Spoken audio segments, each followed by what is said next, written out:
بسم اللہ الرحمن الرحیم۔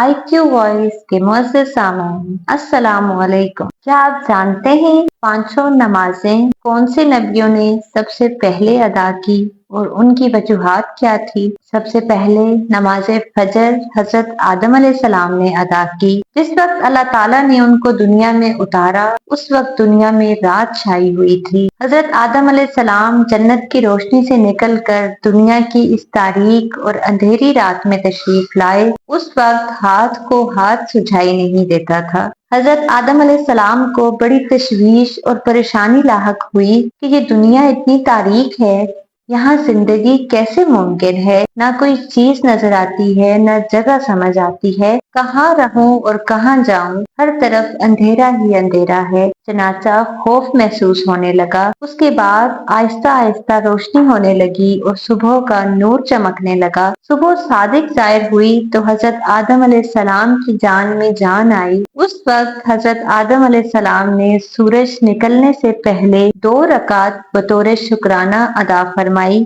1 رکعت رات کی تاریکی جانے کے اور 1 رکعت دن کی روشنی نمودار ہونے کے۔ یہ 2 رکعتیں اللہ تعالیٰ کو اتنی پسند آئی کہ اللہ تعالیٰ نے ان کو حضور اقدس صلی اللہ علیہ وآلہ وسلم کی امت پر فرض کر دیا۔ اس سے اندازہ لگائیں کہ نماز فجر کس قدر اہم ہے۔ اس کے بعد نماز ظہر سب سے پہلے حضرت ابراہیم علیہ السلام نے ادا فرمائی۔ ظہر کی نماز حضرت ابراہیم علیہ السلام نے اس وقت ادا فرمائی جس وقت وہ اپنے بیٹے حضرت اسماعیل علیہ السلام کو ذبح کرنے کے امتحان میں کامیاب ہو گئے تھے۔ 1 رکعت تو اس امتحان میں کامیابی پر شکرانہ کے طور پر ادا فرمائی۔ دوسری رکعت اس بات کے شکرانے میں ادا فرمائی کہ اللہ تعالیٰ نے حضرت اسماعیل کے عوض میں جنت سے ایک مینڈھا اتارا، چونکہ یہ بھی اللہ کا ایک خصوصی انعام تھا، اور اس کے شکرانے کے طور پر دوسری رکعت ادا فرمائی۔ تیسری رکعت اس شکرانے میں ادا فرمائی کہ اللہ تعالیٰ نے اس موقع پر براہ راست حضرت ابراہیم علیہ السلام سے خطاب کرتے ہوئے فرمایا، یعنی ہم نے آواز دی، اے ابراہیم، بلا شبہ تم نے اپنا خواب سچ کر دکھایا، ہم نیکوکاروں کو اسی طرح بدلہ دیا کرتے ہیں۔ چوتھی رکعت اس بات کے شکرانے میں ادا فرمائی کہ اللہ تعالیٰ نے ایسا صابر بیٹا عطا فرمایا۔ اللہ تعالیٰ کو یہ ایسی پسند آئی کہ سرکار دو عالم صلی اللہ علیہ وآلہ وسلم کی امت پر فرض فرما دی۔ نماز عصر کی 4 رکعتیں سب سے پہلے حضرت یونس علیہ السلام نے ادا فرمائی۔ جس وقت وہ مچھلی کے پیٹ میں تھے،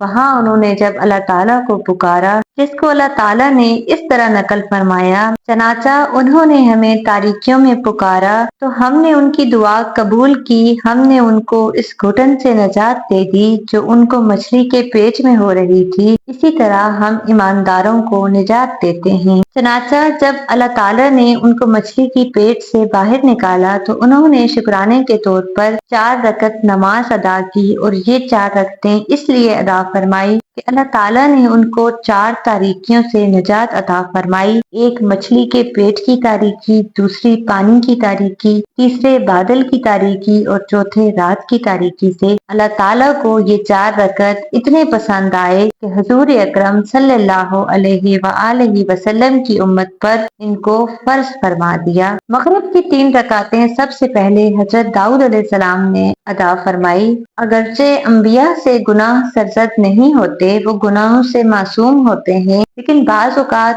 کوئی نہ کوئی نامناسب کام یا لغزش یا کوئی خلاف ادب کام بھی ان سے ذرا برابر سرزد ہو جائے، اس پر انہیں تنبیہ کی جاتی ہے اور توجہ دلائی جاتی ہے اور ان کی اصلاح کی جاتی ہے۔ بہرحال حضرت داؤد علیہ السلام کی کسی لغزش کے بعد جب اللہ تعالیٰ نے ان کی بخشش کا اعلان فرمایا، حضرت داؤد علیہ السلام نے اس بخشش کے شکرانے میں مغرب کے وقت 4 رکعت کی نیت باندھی۔ جب 3 رکعت ادا فرما لی تو اس کے بعد آپ پر لغزش کے احساس کا ایسا غلبہ ہوا کہ آپ پر بے سختہ گریہ طاری ہو گیا، اور ایسا گریہ طاری ہوا کہ اس کی شدت کی وجہ سے چوتھی رکعت نہ پڑھ سکے، چنانچہ 3 رکعت ہی پر آپ نے اکتفا کیا اور چوتھی رکعت پڑھنے کی ہمت نہ رہی۔ یہ 3 رکعت اللہ تعالیٰ کو اتنی پسند آئی کہ حضور اقدس صلی اللہ علیہ وآلہ وسلم کی امت پر ان کو مغرب کے وقت فرض فرما دیا۔ عشاء کے وقت جو 4 رکعت ہم ادا کرتے ہیں اس کے بارے میں 2 قول ہیں۔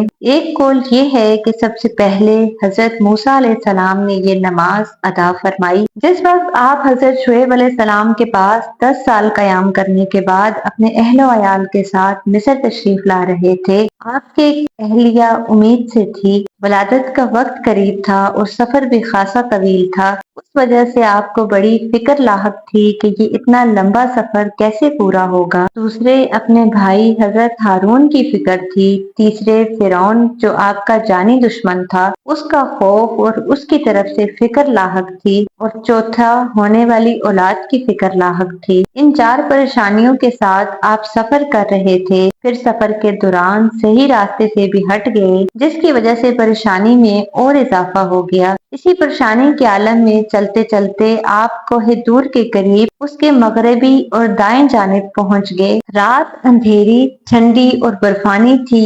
اہلیہ کو ولادت کی تکلیف شروع ہوئی۔ چمکاک پتھر سے آگ نہ نکلی۔ اسی حیرانی اور پریشانی کے عالم میں دیکھا کہ کوہ طور پر آگ چل رہی ہے۔ آپ نے اپنے گھر والوں سے کہا آپ یہاں ٹھہریں، میں کوہ طور سے آگ کا کوئی شعلہ لے کر آتا ہوں۔ جب کوہ طور پر پہنچے تو اللہ تعالیٰ سے ہم کلامی کا شرف نصیب ہوا۔ آپ کو بطور خاص ہم کلامی کی نعمت سے نوازا گیا۔ اللہ تعالیٰ نے فرمایا، پھر جب وہ آگ کے پاس پہنچے تو ان کو من جانب اللہ آواز دی گئی کہ اے موسیٰ، میں تمہارا رب ہوں، آپ جوتے اتار لیں، اس لیے کہ آپ مقدس وادی طویٰ میں ہیں اور میں نے آپ کو اپنی رسالت کے لیے منتخب کر لیا، لہٰذا جو وحی آپ کی طرف بھیجی جا رہی ہے اس کو غور سے سنیں۔ بہرحال جب اللہ تعالیٰ کی جانب سے یہ انعام حاصل ہوا تو آپ کی 4 پریشانیوں کا خاتمہ ہو گیا۔ اس وقت عشاء کے قریب حضرت موسیٰ علیہ السلام نے ان 4 پریشانیوں سے نجات کے شکرانے میں 4 رکعت نفل نماز ادا فرمائی۔ یہ رکعت اللہ تعالیٰ کو اتنی پسند آئی کہ حضور اقدس صلی اللہ علیہ وآلہ وسلم کی امت پر ان کو فرض کر دیا گیا۔ دوسری روایت یہ ہے کہ یہ عشاء کی نماز سب سے پہلے حضور اکرم صلی اللہ علیہ وآلہ وسلم نے خود ادا فرمائی، اسی لیے یہ نماز بہت